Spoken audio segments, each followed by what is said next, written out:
My wife convinced me to sign a prenup to earn my trust, but when I discovered the documents her mother made me sign, I hired the best lawyer and destroyed them both in court. I'm 52 years old. I'm the CEO of my own company. And what I'm about to tell you completely destroyed my ability to trust another person, which was already pretty fucked up to begin with. The thing is, I thought I had finally found someone different, someone who didn't just want my money, and it turned out to be the most elaborate and cruel lie anyone has ever told me in my entire life. And believe me, I've lived through several betrayals already. I guess I should start by explaining why I'm so distrustful when it comes to money and relationships. My first wife, Christine, was everything you'd expect from a young and stupid marriage. We got married when I was just starting the company, when things were just beginning to take off financially. We lasted 2 years married, and when she decided to leave, she took an amount of money that still hurts to remember. It wasn't so much about the money itself, but the fact that the entire relationship had been an act, a patient wait until I had enough money to make the divorce worthwhile. That changes you, you know? It makes you see every gesture of affection with suspicion, every "I love you" as a possible calculated lie. After Christine, I spent years without a serious relationship. I'd go out with women from time to time, but I always kept an emotional and financial distance. My company kept growing, I kept becoming more successful, and the women who approached me almost always had that gleam in their eyes when they talked about my work, my house, my lifestyle. It was disgusting, honestly, feeling like the only attractive thing about you is your bank account. Then I met Melissa. She worked at my company. In the human resources department, I think. Or it was marketing. I don't remember exactly. She was 31 years old, E was 52 at the time, and at first our relationship was super casual. We'd go out occasionally, have coffee, nothing serious. What I liked about her was that she never asked about my money, never suggested expensive places, never hinted that she wanted gifts or luxuries. We'd pay our own bills when we went out, like an equal relationship. You know what I mean? Things became official around 6 months in, and basically it was because rumors started at the office. You know how that is. People start talking, speculating, and there comes a point where you either make it official or end the relationship. Melissa told me one day, "Look, Jonathan, people already know we're going out. Why don't we just admit it and be done with it?" And she was right, so we started dating publicly as a couple. The year we were boyfriend and girlfriend was probably the happiest I'd had in decades. Melissa was attentive but not suffocating, affectionate but not needy, and most importantly, never, not once, did she mention my money or ask me for anything expensive. When I had another birthday, she gave me a book she knew I wanted to read and a homemade dinner. Nothing ostentatious, nothing that screamed, "I want your money." I started lowering my guard, thinking that maybe, just maybe, I had found someone genuine. After that year together, Melissa asked me if I ever thought about us getting married. It was a casual conversation. We were watching a movie at my house and she just dropped it like that. I told her I had thought about it, but that I was scared because of my experience with Christine. And then Melissa did something that completely disarmed me. She told me, "Look, I understand your fears, and I don't want you to think I'm with you for your money, so if we get married, let's sign a prenuptial agreement. I have no problem with that." Can you believe it? She suggested it herself. I didn't ask her. It wasn't my lawyer's idea. It was her who proposed it. I sat there on the couch thinking, this is the woman. This one is different. I finally found someone who loves me for who I am and not for what I have. That same night I proposed to her. Literally that night. I went running to get the ring. I had bought weeks earlier. Yeah, I already had it stored away. I was just waiting for the right moment and gave it to her. She cried. I almost cried. It was perfect. We got married within a week. We didn't want a big wedding. Just something simple at the courthouse with my lawyer William and a couple of friends as witnesses. We signed the prenup before the ceremony. Everything legal, everything clear. The document basically said that if we got divorced, each person kept what they brought to the marriage, and that's it. No alimony, no division of assets, nothing. Melissa read it, signed it without hesitation, and we continued with the wedding. I was over the moon, thinking I finally had what I always wanted, a life partner who loved me for me. The first months of marriage were incredible. Melissa's mom, Barbara, came to live with us because she was having financial problems, and I had no issue with that. My house is huge, there's plenty of space, and Barbara was a kind lady who cooked delicious food and got along well with me. We were like a happy little family. I'd go to work. Melissa left her position at my company to avoid conflicts of interest, and Barbara took care of the house. Everything flowed perfectly. About 4 months after living with us, Barbara told me she had found a house she liked and wanted to buy it, but she needed me to co-sign the loan papers because she didn't qualify on her own. She explained it was because of her credit history, that she'd had financial problems in the past, things like that. I thought, well, she's my wife's mother, basically my mother-in-law, and she's been super nice to me. What's the problem? Besides, the loan would be in her name. I'd just be guaranteeing it, so I didn't see the risk. She brought me the papers one afternoon, a bunch of documents like always happens with house loans.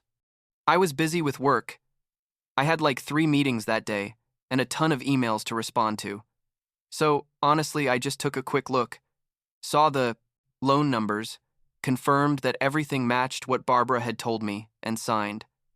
She left super grateful, gave me a hug, told me I was the best son-in-law in the world. All that stuff. 2 weeks later, I was reviewing some financial documents with my accountant. I do this every month. It's part of keeping my finances in order. And she asks me about a new document that had appeared linked to my name. She shows me a copy of the papers for Barbara's house loan, and she says, "Did you see the clause on page 47? I was like, "What clause?" I didn't even remember there being a page 47. Honestly, I thought it was like 20 pages of standard legal documents. My accountant points out a clause hidden among a bunch of complicated legal language. It basically said that by co-signing that loan, I was accepting that any property or asset in my name would be considered shared marital property regardless of any previous prenuptial agreement. In other words, that clause completely reversed my prenup. If Melissa and I got divorced, she would be entitled to half of everything. The house, the company, the investments, everything. I felt like someone had thrown a bucket of ice water on me. I sat there in my accountant's office, unable to process what I was reading. I asked her, "Are you sure about this? Isn't there some mistake?" And she told me, "No, Jonathan, it's crystal clear. This was designed specifically to nullify your prenuptial agreement without you realizing it. Someone put this here knowing you weren't going to read 47 pages of documents." I drove home in complete silence. I didn't put on music, didn't make calls, just drove thinking about how I had been so stupid, so naive again. Everything made sense now, you know? The prenup suggestion had been theater, a way to make me completely lower my guard, to make me think Melissa was different. And I had fallen for it like an idiot. I had believed every word, every gesture, every "I love you." I got to my house around 6 inches, the evening. Melissa and Barbara were in the living room watching TV, laughing about something. When they saw me come in, Melissa smiled at me and said, "Hi, love. How was your day?" And I simply said, "You have 1 hour to get all your things out of my house and leave." They were in shock, like frozen, not understanding what was happening. Barbara tried to say something and I raised my hand and said, "Not a word, not a fucking word. Just get your things and go." Melissa started crying, asking me what had happened, what she had done wrong, but I didn't say anything else. I went up to my bedroom, which had been our bedroom, locked the door, and sat on the edge of the bed. I could hear them downstairs, talking quickly, moving things, crying. About 45 minutes later, I heard the front door close and Barbara's car, driving away. I looked out the window and saw that they were only taking a couple of suitcases, leaving most of their things. I didn't care. The next day, I was going to send everything to the trash anyway. The next few months were hell. Melissa called me every day, multiple times a day. She sent me text messages, emails, looked for me on social media. I blocked everything, changed my number, told my assistant not to put any calls from her through. Barbara also tried to contact me, left crying voicemails, telling me it had been a mistake. Please forgive her. I deleted everything without listening. What hurt me the most wasn't so much the attempted scam itself, but the fact that it had happened again. I had trusted again. I had believed again that someone could love me for who I am, and it had been an elaborate lie from the beginning. I'd lie awake at night going over every moment of our relationship, looking for the signs I should have seen, the moments where I could have realized it was a farce. About 3 months after kicking them out, my lawyer William contacted me, saying we needed to formally initiate divorce proceedings. He prepared all the papers and sent them to Melissa. She received them but refused to sign them. Her lawyer, because yes, she already had a lawyer, which was another sign that everything had been planned, sent me a message saying that Melissa would only sign the papers if I agreed to meet with her in person, just once, to talk. William advised me to accept, that it was better to close this chapter once and for all. So we agreed to meet at a neutral restaurant, one of those places that meant nothing to either of us. I arrived early and waited for her at a table in the back, drinking sparkling water and trying to calm my nerves. I hadn't seen her in months, and I didn't know what to expect. Melissa arrived about 10 minutes late, which was weird because she was always punctual. She looked different, thinner, with dark circles under her eyes, hair less groomed than before. She sat across from me and immediately started crying. She told me, "Jonathan, I'm so sorry.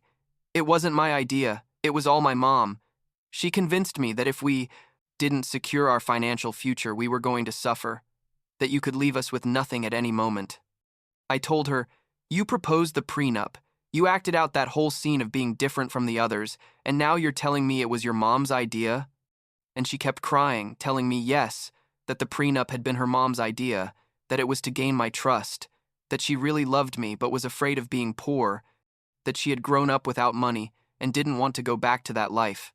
Part of me wanted to believe her, wanted to think there was something genuine in our relationship, but the other part, the part that had been betrayed before, knew this was more manipulation. I told her, "Then sign the divorce papers and that's it. Each of us goes our own way." And that's when she showed her true face. She dried her tears suddenly, like she could turn them off with a switch, and told me, "It'll cost you $2 million. I stared at her, unable to believe what I was hearing. I asked her, "Excuse me?" And she, completely serious now, explained to me that if I didn't give her $2 million, she was going to publicly say that I had cheated on her during our marriage, that she had fabricated evidence, witnesses she was going to pay to lie, and that she would ruin my reputation and my company's. She told me, "You know how this is, Jonathan. These days accusations are enough. I don't need real proof. I just need people to doubt you." I told her she was crazy, that was extortion, and she shrugged and told me, "Call it whatever you want, but either you give me the money or I start my campaign tomorrow." Then she added, "Or you can stay married to me, we forget all this, and we continue with our life." It was basically blackmail. Either I paid her a fortune, or I stayed trapped in a fake marriage forever. I got up from the table and left without saying anything else. I was shaking with rage. I drove back to my office and called William immediately. I told him everything that had happened at the meeting, and he told me we needed to act fast, that those kinds of threats could become real if we didn't have a plan. Here comes the part where things took a turn I didn't expect. William suggested I try to talk to Barbara, Melissa's mom. He explained that in his experience, when there are two accomplices in these kinds of schemes, there's always resentment or distrust between them, and we could use that to our advantage. At first, I didn't like the idea of having contact with either of them again, but William insisted, told me it was our best chance. I sent a message to Barbara. Still had her number because I had never blocked it, just ignored it, telling her I wanted to talk to her, just her, without Melissa. She responded in less than 5 minutes, super anxious to meet. We agreed to meet at a coffee shop the next day. Barbara arrived on time, looked nervous, playing with her hands and looking around as if she expected Melissa to suddenly appear, she told me. "Thank you for agreeing to see me, Jonathan. I know I don't deserve even a minute of your time." I went straight to the point. I told her, "Melissa is extorting me for $2 million, and I need to know if you're with her on this or if you can help me." Barbara was quiet for a moment, and then she told me something that surprised me. She told me that Melissa had left her with nothing, that after I kicked them out of my house, Melissa blamed her for everything and took the money they had saved together. Apparently, they had been saving money for months, probably in preparation for the divorce. Barbara was living in a small, cheap apartment, working at a supermarket, while Melissa had kept everything and was living in a decent place thanks to that money. I asked her, "So, would you help me in exchange for what?" And she was honest. She told me she wanted the house, the one she was going to buy with the loan I co-signed, and she wanted $100,000 to start over. I told her I'd think about it. But first, I needed to know exactly what information she had. Barbara told me everything. She told me the plan had started even before Melissa and I officially dated. Melissa had been the one who started the rumors at the office, who deliberately made people talk about us to force me to make the relationship official. Everything had been calculated from day one. The prenup suggestion was Barbara's idea, designed specifically to make me trust. The plan had always been to reverse the prenup somehow, and the house loan documents were the perfect opportunity. She told me she had emails, text messages, recordings of conversations where Melissa talked openly about the plan. She asked me if that was enough, and I told her yes, that with that we could destroy any attempt at extortion by Melissa. We agreed on the terms. I would give her the house and the money in exchange for her testimony and all the evidence she had. William prepared everything for the divorce hearing. We summoned about 20 employees from my company who could testify about how the rumors had started, how Melissa had been seen talking about me with other people before we even started dating. We had Barbara's evidence. We had my accountant's testimony about the hidden clause in the documents. We had everything. The day of the hearing, Melissa arrived with her lawyer thinking it was going to be a normal divorce negotiation. When she saw Barbara sitting on our side of the room, her face completely changed. She went pale, like literally lost color. Her lawyer whispered something to her and she shook her head. But she already knew she was screwed. William presented all the evidence one by one. The emails where Melissa told Barbara exactly how to manipulate me, the messages where they planned to use the house loan to nullify the prenup, the recordings where Melissa laughed about how easy it had been to deceive me. Then he called Barbara to the stand, and she testified everything, holding nothing back. She said Melissa had orchestrated everything from the beginning, that it had been her idea to approach me, that the goal had always been my money. When it was Melissa's turn to speak, William told her, "Either you sign the divorce papers right now, without any type of financial compensation, or I file criminal charges for fraud and extortion, and I assure you you're going to end up in prison. I have 20 more witnesses waiting outside to testify about how you manipulated my client, and your own mother has already given her complete testimony. You decide." Melissa looked at her lawyer, who basically told her with his eyes that she had no defense. There was nothing she could do. She signed the papers right there, in silence, without saying a word. The judge reviewed everything, declared the divorce finalized, and that was it. Melissa left the room crying, her lawyer behind her, and I stayed there sitting, feeling a strange mix of relief and sadness.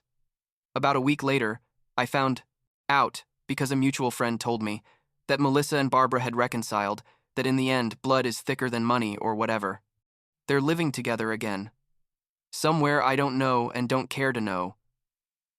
Melissa's lawyer tried to appeal the divorce a few weeks later, arguing it had been under coercion, but William tore it apart in seconds. With all the evidence we had, there was absolutely nothing they could do. The appeal was rejected, and that was the definitive end. Now it's been about 8 months since all this. I fulfilled my part of the deal with Barbara. I gave her the house and the money we agreed on. I haven't heard from her since then, which is fine. I don't need more drama in my life. Melissa tried to contact me a couple of times the first few months, but she eventually stopped. Last week, I was reviewing some papers in my office and found a photo from the wedding, from that small courthouse ceremony where I thought I was starting something real. I looked at it for a moment, tried to remember how I felt that day. But honestly, it's like looking at a stranger. I threw it in the trash and continued with my work. I guess that's all I can do now, right? Move forward and try not to let this make me more bitter than I already am.